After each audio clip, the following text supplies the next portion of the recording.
Guardian officer Akkas Ali. আমি 1980 সালে বাংলাদেশ সেনাবাহিনীতে ভর্তি হই। তখন আমি সীমিত বেতনে এই চাকরিতে যাই। আজকে আমার ভয়ক্রান্ত মন নিয়ে বলতেছি, এই দেশের জন্য বহুত পরিশ্রম, বহুত কষ্ট করছি। আজকে আমার সন্তানরা এখনো ঘরে বসে আছে, তারা বসে আছে।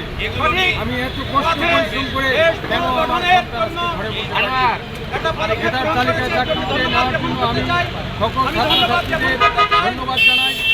এখন আমাদের জন্য এই গরিব এবং মধ্যবিত্ত সন্তানদের জন্য ভালো একটা রাস্তা বেছে নিচ্ছে ছাত্ররা। তাদেরকে ধন্যবাদ জানাই। এই বলে আমার বক্তব্য। জয় বাংলা, জয় বাংলা। বাংলাদেশের এই নবগঠিত উপদেষ্টা মণ্ডলী সবাইকে পক্ষ থেকে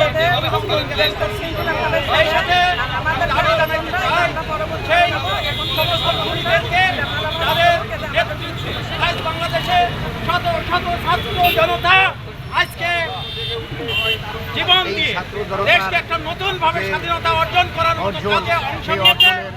আমি আরো দাবি জানাতে চাই, যাদের অক্লান্ত ভূমিকায় আজকে এই দেশে অরাজকতা সৃষ্টি করে গেছে, তাদের দ্রুত দেশে ফিরিয়ে এনে এবং বিচারের মুখোমুখি দাঁড় করানো।